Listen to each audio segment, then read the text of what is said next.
Hi everyone, it's Teresa. Welcome back to my channel. Today we are going to dive into the wonderful world of Maybelline. I decided to do a full face of nothing but Maybelline. Really, I didn't have to prove to myself. I know that drugstore products are just as good or can be just as good as like higher end. But I just wanted to show you the completed look. So today, literally, I have nothing but Maybelline on my face. So I'm going to go through and show you what I have. Some of it I had to go out and buy because I didn't have something Maybelline currently, but a lot of it I already had. So, and probably at least a couple of them are among my favorite products, drugstore, high-end, regardless. And I'll let you know what those are. So first up, I had to get a primer, and I had to buy this because I didn't have a Maybelline primer.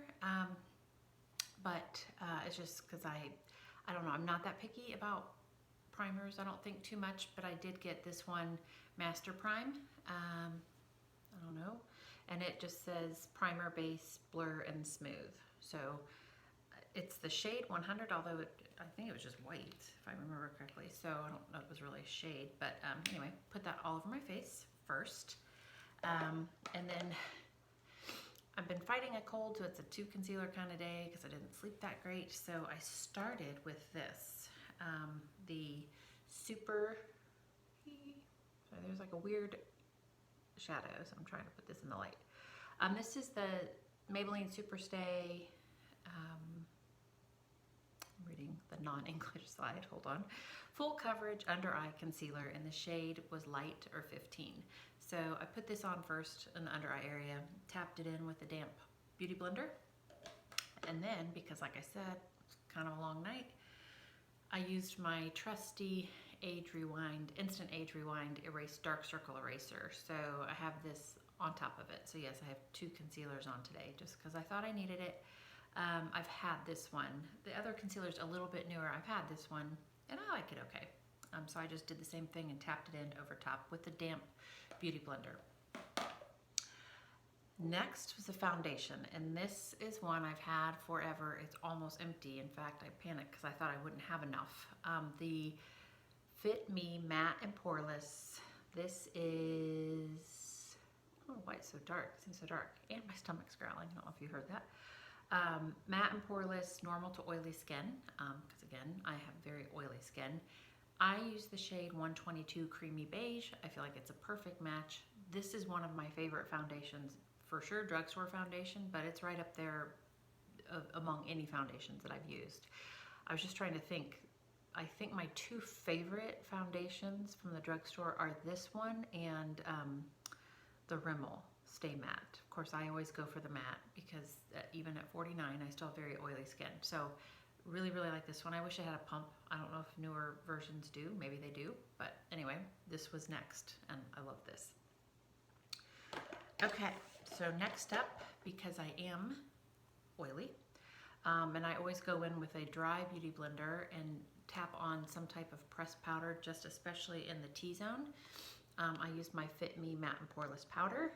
I have 2 shades of this. One is the Buff Beige, which is actually what's on my face. I think I set this one in here because it was nicer to look at, because the other one literally is worn down to the pan. This one is pure beige, and it's a little bit darker, but I just tap it through the T-zone. I feel like I'm already looking shiny. Maybe I'm not, but anyway, that's what I use. Just blot it through, right down through the T-zone. Next up is a bronzer, and because I have been using the Tarte bronzer so much, I had to go get a Maybelline one. I didn't have one, so I bought the City bronzer, and I bought the shade. Does it have a shade? 200 is all it says, so I don't know. But anyway, here's what it looks like, and I kind of use this slightly where I would contour and just kind of blended it up, and then lightly warmed up the whole face with it. So I kind of did a 2-in-1 with it. I didn't do any sharp contouring or anything. Well, I never do sharp contouring, but I didn't do like serious contouring with this or anything. I just kind of used it as both a little bit of contour and then blended it up more to the cheekbones, like for bronzer, and a little bit on the forehead and right along the jawline. So that's the City bronzer. And then I did have to go buy a blush too by Maybelline because I didn't have one.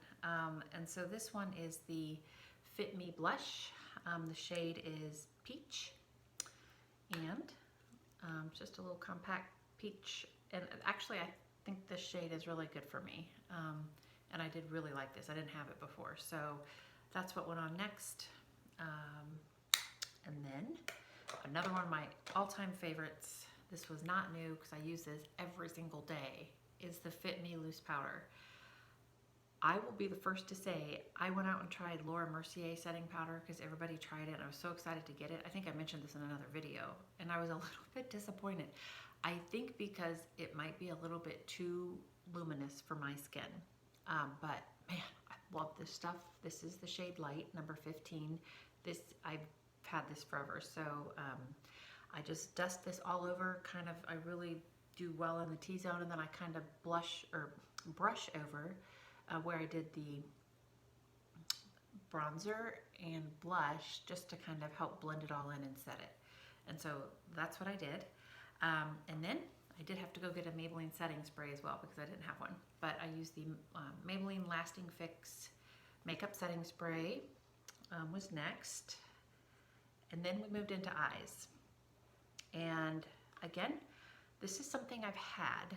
So this is not new. I'm assuming you can still buy this. And oh shoot, like it's worn off. I don't know what it's called, like the shade. But anyway, let me show it to you. It's one of their little eyeshadow palettes. It's not the big. I was so tempted to buy one of their newer ones with all the colors, but I rightly talked myself out of it because I don't need any more right now. And it's not like I'm earning enough here on this to justify buying a new palette. So I went with what I had. So this one is a very, it's grays, kind of a smoky look. So I'm sorry I don't know the name of it because look, I peeled off the back, so I've had it for a while.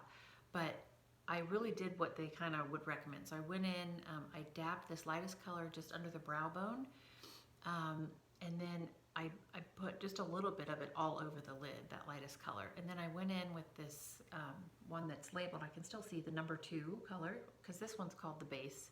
So this one's called for the lid, this top color.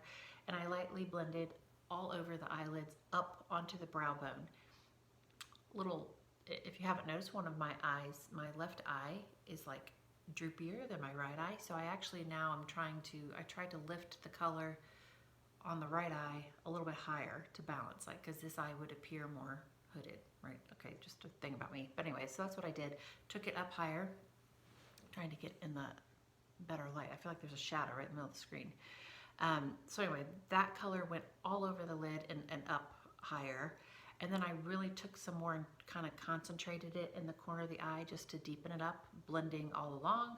And then I took this darker color and went into the crease a little bit and also into the corners to deepen that up. And then I kept blending. And then I took this darkest black, which is like a glittery black, and I really did just the outer corners of, just to deepen it a little, provide a little bit more depth. Then under the eye, I just did a light of just a quick line of the lighter lid color and the crease color. And I think I just did barely under the edges with this black. So that's the look from this one little eyeshadow palette. I'll close my eyes and let you take a look. Okay, and then next I have the Maybelline, sorry about the shadow, Line Express, and this color is soft black. And so I lined my lid, and then I actually did just a little bit along the waterline on the lower lower lash line as well. So did that, and then I did go back in with the smudger and smudged it a little bit. And then finally mascara. I've had this one for a while. You know, I just realized this morning this is waterproof. I really wish I didn't buy the waterproof one because it's harder to get off and it's probably not great for your lashes, but that's what I had. So, and this one is in very black, but I do like Great Lash. To me, it's a staple. I've had it forever. I usually have one around. So that's what I have on. And then I did have to go buy a Maybelline lip color. I can't believe I didn't have one. But I also wanted to have a pinker tone just because I knew I was doing like the gray eye. So I bought number 20 of their color Sensational, and it's called Pink and Proper. And so that's what's on my lips today. There it is. There. I'm sorry, but the sun's coming in at a weird angle, so I feel like there's shadows all over my face. But anyway, that's the look. That's what is on my face. And so, you know, you don't have to spend a ton of money. I'm guilty of, I like cute packaging and I like high-end stuff, but the reality is there are so many good drugstore products, and I've decided today just to try one, just to show you. I feel like if you were to compare this face to a face of something else, would anybody know? I highly doubt it. I mean, I really don't think so. So, you know, you can do this with drugstore brands for sure. So if you like this kind of video and you want me to try a different line, let me know. Leave a comment. And as always, thank you so much for watching. And if you enjoyed this, please like, and of course, please subscribe too. Thanks, everybody. Have a great day.